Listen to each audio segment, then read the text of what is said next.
Բարի երեկո, իմ նեմնիմի պոդքասթի արգելի հետևորդներ, անցիֆեյքի եմի սիրելի subscriber-ներ, բաժանորդներ, սկսում ենք իմ նեմնիմի Answers հաղորդաշարի արդեն երրորդ թողարկումը, որտեղ պետք է պատասխանենք հարցերի, որոնք հնչել են պոդքասթի ժամանակ ու եթերում, սակայն չի եղել ժամանակ եւ հնարավորություն դրանց պատասխանելու համար։ Ճիշտն ասած, արդեն երկրորդ անգամ փորձել ենք նկարահանել ժամանակային կամ տեխնիկական պատճառներով չի ստացվել, դրա համար նախավերջին թողարկման հարցերից եւս պատասխաններ կան, որոնց պետք է պատասխանեմ եւ իրականում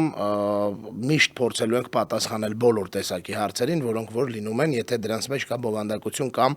քարոզչական իմաստ դրանց պատասխանելու։ Հետևաբար այսօր սկսում ենք պատասխանել հարցերին, բայց մինչ այդ շնորհակալություն եմ ուզում հայտնել բոլոր այն մարդկանց, ովքեր աջակցում են մեզ ֆինանսապես, առաջինը donation alerts համակարգով, Patreon համակարգով, այստեղ ներքևում արկա մեկնաբանություններում սուպեր չաթի միջոցով, բանկային փոխանցումներով, կրիպտո փոխանցումներով, մի խոսքով բոլորից շատ շնորհակալ ենք։ Մենք ունենք հովանավորներ եւ հենց այդ հովանավորները դուք եք, ինչի համար շատ շնորհակալ ենք։ Նաեւ շնորհակալություն բոլոր նրանց, ովքեր տարածում են, լայքում են, դիտում են մեր տեսանյութերը եւ դրա համար խնդրում եմ այս տեսանյութի տակ եւս դնել ձեր լայքի նշանը, եթե բաժանորդ չեք, բաժանորդագրվել եւ սպասել մեր մյուս թողարկումներին ու հատկապես վաղվա շաբաթ օրվա իմ նեմնիմին, որի ընթացքում ունենալու ենք հետաքրքիր հյուրեր Արտուր Չախոյանը եւ Արտուր Խաչիկյանը, որոնց հետ քննարկելու ենք ամեն մեկի հետ իրադարձային այն իրադարձությունները, որոնք որ տեղի են ունեցել այս ընթացքում։ Հիմա անցնենք հարցերին, նախորդ անգամ մենք ունեցել ենք մի քանի հարց, որոնց չենք պատասխանել եւ այսօր սկսենք պատասխանել այդ հարցերին։ Գնացինք։ Առաջին հարցը Կարինե անունով օգտատերն է տվել, որտեղ ասում է կարդում եմ հարցը Նարեկ Մարուկյանը ասում է, որ ընդդիմությունն ու իշխանությունը միասնական պայմանավորվել է դոգի անհետացման վահով, որովհետև ըստ իրա երկու կողմերին էլ ձեռք է տալիս։ Ինչ կասեք։ Իրականում դոգի Վարդան Ղուկասյանի շուրջ տեղի ունեցող իրադարձությունների մասով մեզ անընդհատ հարցնում են կարծիք, մենք անընդհատ պատասխանում ենք, բայց նորից հարցնում են, նորից ասում են այս հարցը տարբերվում էր այդ ստանդարտ հարցերից, դրա համար ենք ընտրել պատասխանելու համար։ Ուրեմն մի բան ասեմ, շատ այս հարցը ձեր հարցը, հարգելի Կարինե, ունի երկու տարբերակ պատասխանի, մեկը ու երկուստ էլ ըստ էության նույն բանն են նշանակում, ուղղակի մեկը շատ կարճ է, մյուսը երկար։ Փորձեմ երկուսն էլ տալ, հա, առաջինը կարճը, Էդմոն Մարուկյանը ղալաթ է արել։ Էդմոն Մարուկյանի ասածները մեկնաբանելը կամ լուրջ դրանք քաղաքական դիսկուրսի մաս դարձնել, ես կարծում եմ մեծ սխալ է։ Սխալ է, որովհետև Էդմոն Մարուկյանը որպես քաղաքական ընդդիմության մեջ տրոյական ձի արդեն երկրորդ անգամ է ներդրվում։ Առաջին անգամ ներդրվել էր 18 թվականից հետո, երբ բոլորը ասում էին ընդդիմություն Էդմոն Մարուկյան, ընդդիմություն Էդմոն Մարուկյան, այն դեպքում, երբ որ Էդմոն Մարուկյանը չէր կարող լինել ընդդիմություն եւ առավել եւս Նիկոլ Փաշինյանի պարլամենտում Նիկոլին ընդդիմություն չէր կարող լինել, որովհետև ինքը համարվում էր հեղափոխական ուժ, որը ողջունել էր հեղափոխությունը, որը պահպանել էր Նիկոլ Փաշինյանի իշխանությունը։ Այնքան ասացին ընդդիմություն, վերջը Էդմոնը ապացուցելու համար, որ ինքը չի կարող լինել ընդդիմություն,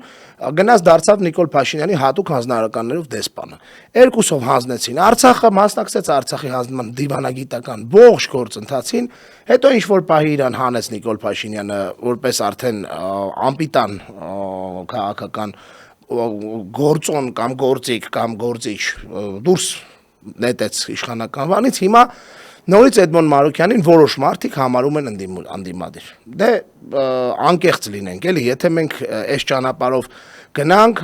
ցանկացած մարդ իրանք ունի քաղաքական գործունեությամբ զբաղվելու, բայց երբ որ հանրային լուրջ ընդդիմադիր իրական կարծիք ունեցող շրջանակները սկսում են այդ մարդկանց վերաբերվել լուրջ, վաղը մյուս օրը նորից խաբվելու են այդ մարդիկ։ Այսինքն նորից Էդմոն Մարուկյանը X թվով ձայներ հավաքելու է, նորից այդ ձայները մատաղանելու Նիկոլ Փաշինյանի ոտքերի տակ։ Կամ էլի ինչ որ X թվով մարդկանց հավատացնելու է իր անդիմադիր լինելու մեջ, վերջում այդ մարդիկ գնալու են ու հասկանալու են, որ իրանք նորից ընտրել են Նիկոլ Փաշինյանի հատուկ հանձնարարականներով դեսպանին։ Հետևաբար դա լուրջ չի, Էդմոն Մանուկյանի ասած որևէ բանի արձագանքել է։ Բայց քանի որ հարցը վերաբերում է կոնկրետ Վարդան Ղուկասյանին ու այս արդեն որերորդ անգամ է այս հարցը դրվում է ուղղակի մեկ այլ տեսանկյունից, փորձեմ պատասխանել այդ հարցին։ Վարդան Ղուկասյանին ձերբակալել են ԱՄՆ-ում ըստ էության այստեղի իշխանությունների ուղիղ ցուցումով կամ խնդրանքով կամ պահանջով, չգիտեմ արդեն, եւ գտել են ինչ-ինչ պատճառներ, ինչ-ինչ այսպես ասած խնդիրներ, որը նա ունի միգրացիայի հետ կապված։ Ձգձգվում է այդ դատավարությունը, ոչ մեկ չի հասկանում ինչա կատարվում, ես մի անգամ ասել եմ, նորից ասեմ, շատ վատ տեղեկատվական հոսքագործում այն մարդկանցից, ովքեր որ պետքա բացատրեն մարդկանց ինչա կատարվում, որտեղ ոչ մեկ չի հասկանում։ Ինչու են մեղադրում այդ մարդուն, ինչ են ուզում, արտահանձնման հարց կա, չկա, ինչ որ գաղտնիքներ են պահում, ինչ որ այսպես ասած sense բաներ են անում, ինտրիգներ են պահում, ինչ որ բաներ են կծի-պծի ասում, մարդ չի հասկանում ինչա կատարվում։ Դրա համար ես անկեղծ չգիտեմ ինչա կատարվում այդ մարդու հետ կապված։ Ինչա կատարվում մի մարդու հետ, որին այդքան մարդ նայում էր, դիտում էր Facebook-ով, YouTube-ով ու տարբեր ալիքներով, որը շատ լրատվամիջոցներից 10 անգամ ավելի շատ այցելուներ, այսպես կոչված դիտողներ, սպառողներ ուներ։ Ես չգիտեմ, դրա պատասխանատուն մարդիկ են, որոնք որ պետքա այդ կոմունիկացիան ապահովեն։ Այդ կոմունիկացիան չի ապահովում։ Թե ինչ պատճառով կարող է կանել ենթադրություններ, բայց այդ ենթադրությունները որևէ մեկը չի կարող լինել ճշմարտությունը։ Կարա ցանկացած բան լինի, չգիտեմ, կան տարբեր պատճառներ, կանան մարդիկ չուզենան ասեն իրականում ինչա տեղի ունենում այդ մարդու հետ, հա, դա էլ է տարբերակ։ Կան ուղղակի չիմանան, գրագիտության խնդրեմ ունենան կոմունիկացնելու այդ թեմաները հասարակության հետ։ Կան ուղղակի իրանց այդ ինֆորմացիան չտան, ես չգիտեմ, բայց թե ինչ ոնց խի այդ արդեն մենք կիմանանք երևի թե այն ժամանակ, երբ որ Վարդան Ղուկասյանը կունենա հնարավորություն ինքը պատմելու դրա մասին, որովհետև թե այն փաստաբանը, այն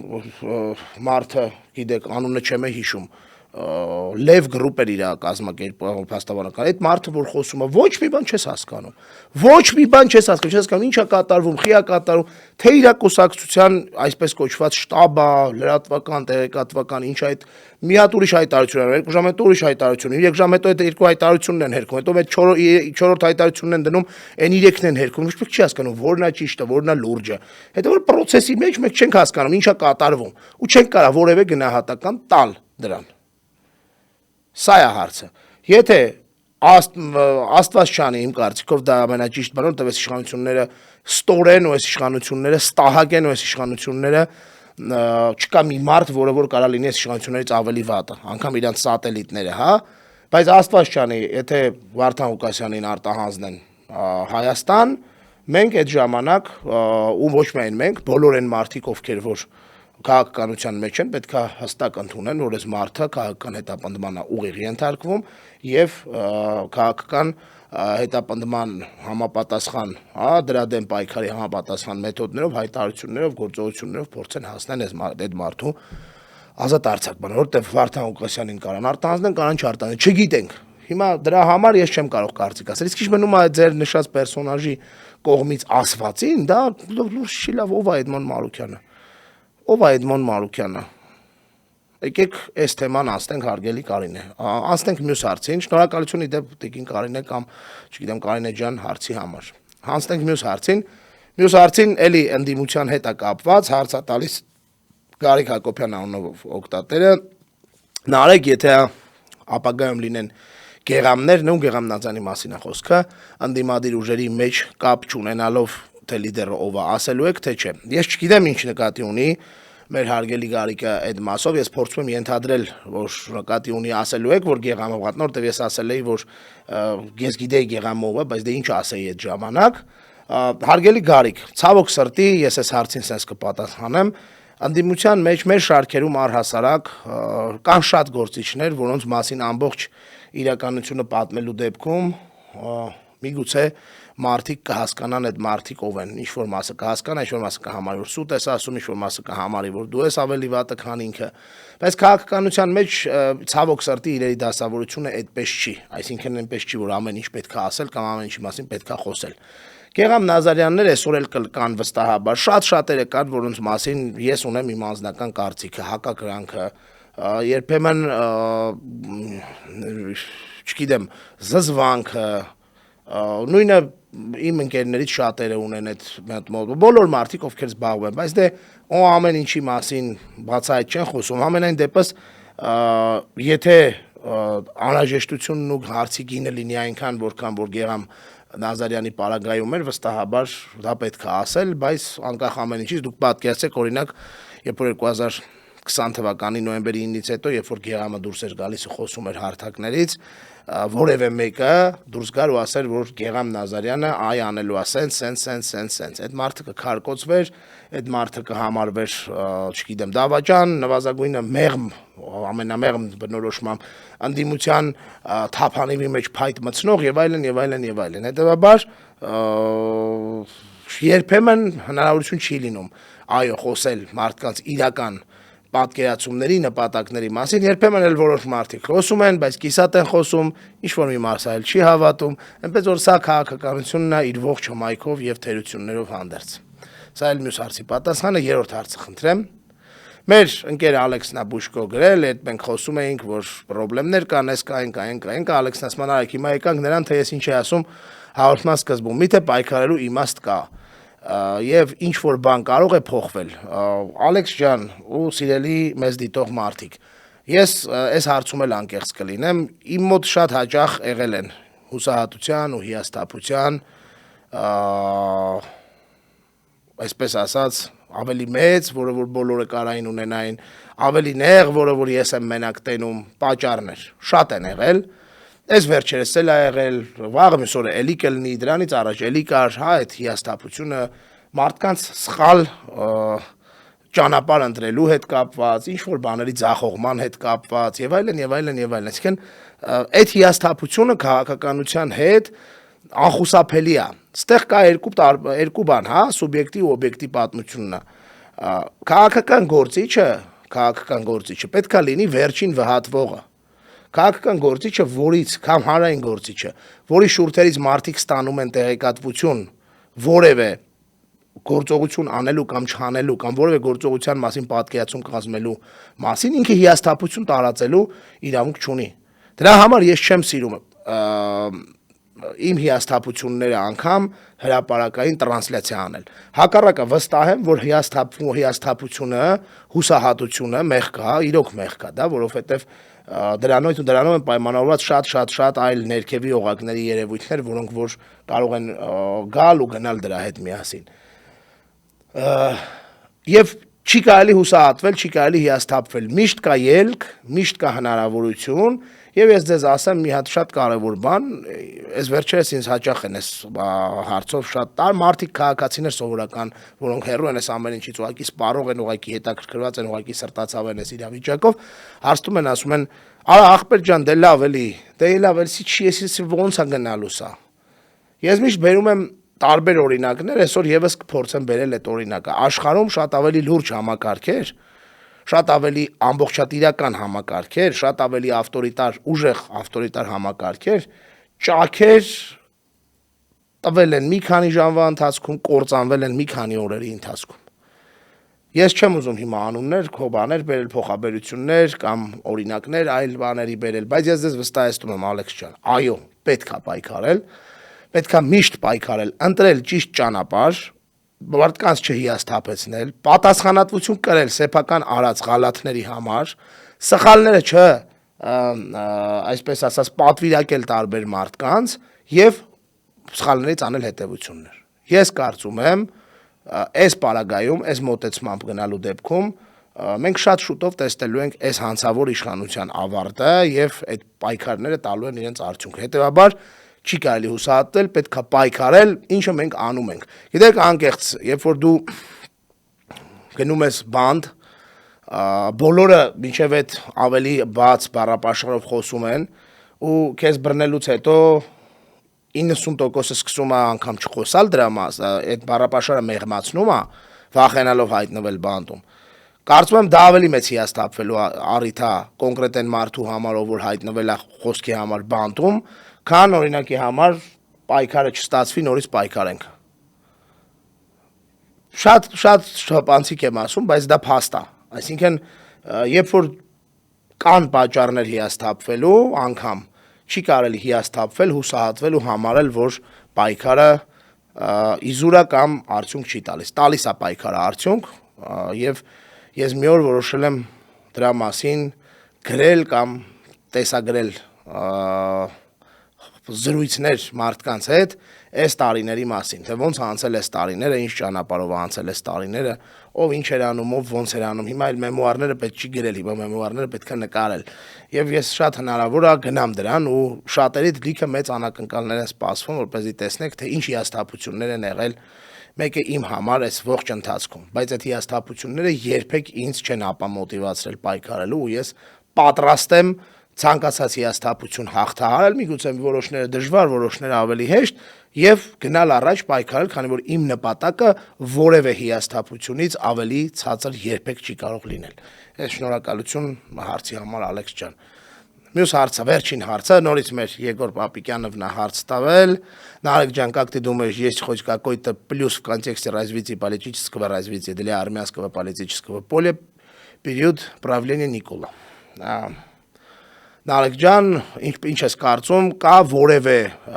առավելություն քաղաքական զարգացման առումով, հայկական քաղաքական դաշտում քաղաքական զարգացման առումով Նիկոլ Փաշինյանի իշխանության ժամանակ։ Հարգելի Եգոր, ես երկար եմ մտածել,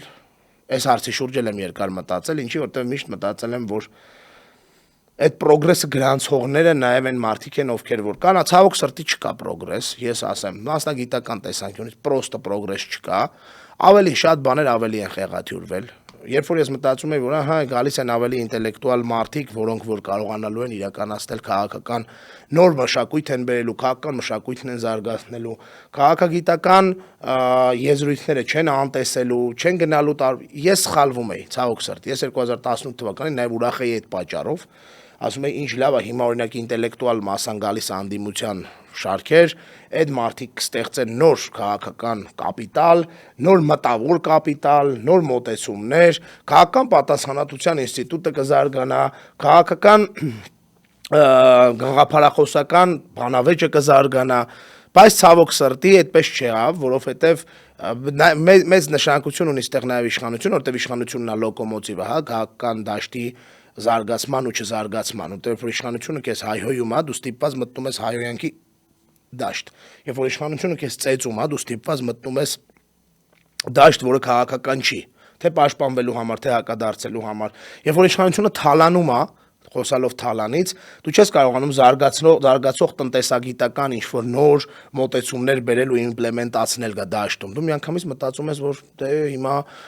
պետք է խոսալ ես թալանի մասին։ Երբ որ խոսքի ազատությունը սկսում է ոտնահարվել, տրորվել, արդեն դու ոչ թե մտածում ես խոսքի ազատություն փաստը ֆիքսելով զարգացնել քաղաքական բանավեճի մակարդակը տանել առաջ, այլ դու սկսում ես ստիպված գնալ խոսքի ազատությունը գոնե պաշտպանելու կամ վերականգնելու ուղղությամբ։ Ստեղ զարգացում չկա, ստեղ դու հետ ես գլորվում, ավելի հետ ես գլորվում։ Այսօր հենց ընկերներիցս մեկի հետ խոսում էի այս թեմա բանավեճի առումով, այդ ընդդիմադիր դաշտում արկաներ ընդդիմադիր բանավեճի առումով, այդ ցածր մշակույթի բանի, ու այդտեղ հիշեցինք մեր իմ ամենասիրած ձևակերպումը բանավեճի մասին, որը հետևյալն է, որ բանավեճը, լավագույն բանավեճը դա ամենաուժեղ փաստարկի հաղթանակով ավարտվող բանավեճն է։ Հիմա այդ բանավեճի մակարդակը, ինչը որ այսօր մենք ունենք, ցավոք սրտի, փաստարկ չկա տակ։ Մարդիկ, ովքեր 16 թվականից աշխատել են հանրային հեռուստաընկերությունում, ղեկավար կազմում են աշխատել, ստաֆում են աշխատել, չգիտեմ, որպես լրագրող են աշխատել, այսօր խոսում են, օրինակ 2016-ից 18 թվականներին Նիկոլ Փաշինյանին հանրային հեռուստաընկերությունում եթեր տալու մասին։ Խոսում են, որ այն վաղտել էր հմեկը վատն էր դրա համար սենց էր։ Այսինքն հասկանում եք, այդ փաստարկի, լավագույն փաստարկի հաղթանակը դառնում է անիմաստ, որտեղ որևէ մեկը փաստարկի մասին չի մտածում, որևէ մեկը փաստարկի ճշգրտությունը կամ փաստարկ լինելը չի գա, փաստարկները դարձել են ոչ թե փաստարկներ, այլ սուբյեկտիվ ընկալման ճաշակի հարցեր, տարատեսակ ճաշակի հարցով, ճաշակի վրա ձևավորվող տարատեսակ կարծիքներ։ Մարդն գնում է, բացահայտ սուտ է խոսում, բացահայտ ստեր է խոսում, առանց ամաչելու իր մասնագիտական ստացած կրթությունից, առանց ամաչելու նրանից, որ դրանք բացահայտ լկտի ստեր են, հա, օրինակ Ալեքսանդր Կոչուբաևը, 5-րդ ալիքեթում բացահայտություն տա, այդ մարդուն որևէ քաղաքական պատասխանատվության իր անկերներ իր թիմը չի ենթարկում։ Ոնց կարա զարգացում լինի։ Ես կարծում եմ զարգացում չկա։ Ցավոք սրտի զարգացում չկա, կա զարգացում էլեկտրոնային մեդիայի ընդհանրապես մեդիա ինդուստրիայի շրջանակներում, բայց դա էլ չի որ մեզնով Նիկոլով կամ մեզնով հետ է աշխարհն առաջ գնում։ Մեր մոտ եթե համատենք աշխարհի հետ կիլոմետրերով հետ ենք։ Այսինքն Եգոր ջան, կարծում եմ ցավոք սրտի չկա, եւ ես կարծում եմ այդ պայմանները լինելու են այն ժամանակ, երբ որ անգամ Նիկոլից հետո չի լինելու այդպիսի պայման քաղաքական համատեքստում քաղաքական մշակույթի զարգացման առումով, որովհետեւ դրանից հետո պետք է այդ ճիստկան գնա, պետք է մաքրվի, այս թարախը դուրս գա, պետք է մարդկանց մեջից թույնը հանվի, մարդկանց մեջ սկսի ձևավորվել համերաշխության մթնոլորտում նոր կամաց քաղաքական իրողությունները սկսեն վերադառնալ, ընտրական գործընթացները սկսեն վստահություններ շնչել հասարակությանը ու տենց շարունակ նոր կարողանանք ինչ-որ զարգացման մասին խոսենք։ Ցավոք սրտի այդ զարգացումը մենք չունենք։ Ես շատ եմ ցավում եւ հույս ունեմ, որ ինչ-որ ժամանակ, գոնե մեր երեխեքի ժամանակ Հայաստանը կլինի այնպիսի երկիր, որտեղ քաղաքականությամբ զբաղվողները ոչ թե կզբաղվեն սմոքինգով գոմ մտնել չմտնելու երկընտրանքով, այլ կզբաղվեն իրականում սմոքինգով նորմալ դրա համար նախատեսված բարձրաշարիկ տեղեր մտնելու եւ լավ զգալու ու կրթություն ստանալու եւ այդ կրթությամբ որևէ դրական տեղաշարժ ապահովելու առաքելությամբ։ Հենց որ էսա ու նորից շնորհակալություն Եգոր ջան հարցի համար, շատ հետաքրքիր էր։ Դուք շարունակեք գրել հարցեր, մենք post factum հարցերին ենք անդրադառնում, եթե լինում են այդպիսիք։ Եթե չեն լինում, չենք անդրադառնում, ուղիղ եթերի ժամանակ էլ։ Իսկ վաղը սպասեք մեզ Anti-Fake-ի YouTube-յան ալիքում ուղիղ ժամը 10:00-ից։ Սպասեք, իդեպ ես չեմ գրում, մենք ուղիղ ժամը 10:00-ից գալու ենք։ Ախր էդ էլ է, մեկ-մեկից մեղադրում են, մենք խնդրում ենք ժամը 10-ից սպասել մեզ, այսինքն հավաքվել, լսարանը տաքացնել, մինչև մենք ժամը 10:07, 8, 9 կամ երբեմն ցավոք սրտի ավելի ուշ միանում ենք մեր եթերին։ Բայց եթերը սկսվում է, եթերի waiting list-ը սկսում է ձևավորվել ժամը 10:00-ից, 22:00-ից։ Հետևաբար ուղիղ 22:00-ից վաղը սպասում ենք ձեզ Anti-Fake AM-ի YouTube-յան ալիքի ուղիղ եթերում։ Լավ եղեք ժողովուրդ ջան, մինչ վաղը։